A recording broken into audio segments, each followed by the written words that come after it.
Hello friends, you are seeing YouTube channel I am Hariom. आज हम सब चुंबकीय क्षेत्र की तीव्रता की परिभाषा, उसके मात्रक, उसकी विमा और लॉरेंज बल के बारे में अध्ययन करेंगे। अब सबसे पहले चुंबकीय क्षेत्र की तीव्रता। जैसा कि हमें पता है कि जब कोई आवेश किसी चुंबकीय क्षेत्र में गति करता है तो उस पर एक बल लगता है जिसे चुंबकीय बल कहते हैं। यदि Q कूलाम का आवेश B तीव्रता के चुंबकीय क्षेत्र में V वेग से गति करे तो उस पर लगने वाले बल का जो परिमाण होगा वो बराबर होगा F is equal to Q V cross B। और इसको चूँकि V cross B is equal to V B sine theta, अब हम लिख सकते हैं कि F is equal to Q V B sine theta, जहाँ थीटा V तथा B के बीच का कोण है। यदि थीटा बराबर 90 डिग्री तो F equal to Q V B sine 90 होगा और साइन 90 का मान होता है 1। तब आवेशित कण पर लगने वाले बल का जो मान होगा वो अधिकतम होगा और F maximum equal to Q V B. अब यहाँ से हम लिख सकते हैं B equal to F max upon Q V. इसमें यदि Q equal to 1 coulomb, V equal to 1 metre पर सेकंड, तब इस समीकरण क्यू वी का मान 1 होगा और हमको मिलेगा B equal to F maximum. अब यहाँ से हम चुंबकीय क्षेत्र की परिभाषा दे सकते हैं। अब ये परिभाषा क्या होगी? चुंबकीय क्षेत्र के किसी बिंदु पर चुंबकीय क्षेत्र की तीव्रता का परिमाण उस बिंदु से एकांक वेग से गुजरने वाले एकांक परीक्षण आवेश पर लगने वाले चुंबकीय बल के अधिकतम मान के बराबर होती है और B की दिशा उस रेखा के अनुदिश होती है जिस पर गतिमान होने पर परीक्षण आवेश पर कोई बल नहीं लगता। तो इस तरह चुंबकीय क्षेत्र की तीव्रता की परिभाषा हम यूँ कह सकते हैं कि चुंबकीय क्षेत्र के अंदर किसी बिंदु पर चुंबकीय क्षेत्र की तीव्रता का परिमाण उस बिंदु से एकांक वेग से गुजरने वाले एकांक परीक्षण आवेश पर लगने वाले अधिकतम बल के बराबर होती है। अब चुंबकीय क्षेत्र की तीव्रता का मात्रक।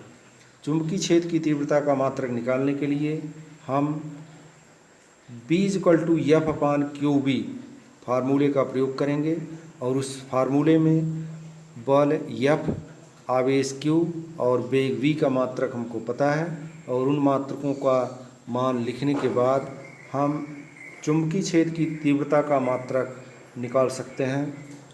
और इसका मात्रक इस तरह निकालेंगे। B का मात्रक बराबर बल F का मात्रक न्यूटन बटा Q का मात्रक होता है एम्पियर सेकंड इंटू वेग का मात्रक मीटर पर सेकंड और इस तरह B का मात्रक हो गया न्यूटन पर एम्पियर मीटर। इस मात्रक को टेस्ला भी कहते हैं।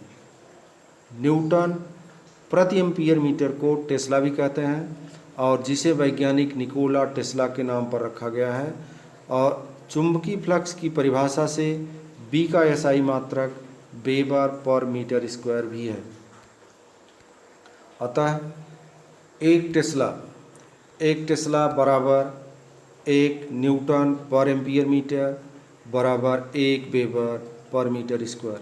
तो इस तरह चुंबकीय क्षेत्र की तीव्रता की परिभाषा और उसका मात्रक हुआ। नेक्स्ट, अब एक टेस्ला चुंबकीय क्षेत्र का परिमाण है क्या? अब इसके बारे में हम चर्चा करेंगे। तो एक टेस्ला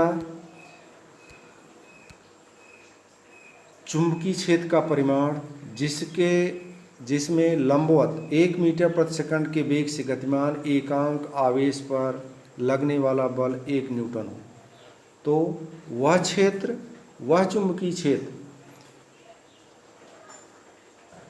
का परिमाण 1 टेस्ला होगा जिसमें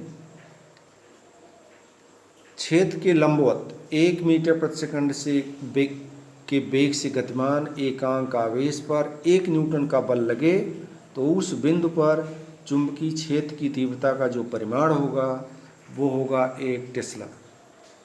ये जो टेस्ला है चुंबकीय क्षेत्र की तीव्रता का बड़ा मात्रक है। अपेक्षाकृत छोटे मात्रक भी प्रयोग किए जाते हैं। CGS पद्धति में इसका जो मात्रक है वो है गॉस, और इस तरह 1 टेस्ला बराबर 10⁴ गॉस। नेक्स्ट, अब इसकी बीमा निकालेंगे। बीमा निकालने के लिए बीमा आपके सामने ये निकाली गई है। बीमा में फार्मूले का ही प्रयोग करेंगे, B = F/QV। तो B की बीमा बराबर ये F की बीमा M LT-2 अपान Q की बीमा AT इंटू V की बीमा LT-1। अब इसमें ये L से कट जाएगा, L से कट गया, बचा क्या आपका, बचा MT-2 A-1। इस तरह इस बीमा की सहायता से B का जो मात्रक हुआ किग्रा प्रति सेकंड स्क्वायर एम्पियर। तो इस तरह चुंबकीय क्षेत्र की तीव्रता का मात्रक, उसकी परिभाषा और उसकी बीमा। नेक्स्ट, अगला टॉपिक जो है वो है लॉरेंज फोर्स। लॉरेंज फोर्स क्या है, इसके बारे में हम चर्चा करेंगे। क्योंकि हमें पता है कि जब आवेश किसी चुंबकीय क्षेत्र में गति करता है तो उस पर भी एक बल लगता है, और वही आवेश जब विद्युत क्षेत्र में गति करता है तो उस पर भी बल लगता है।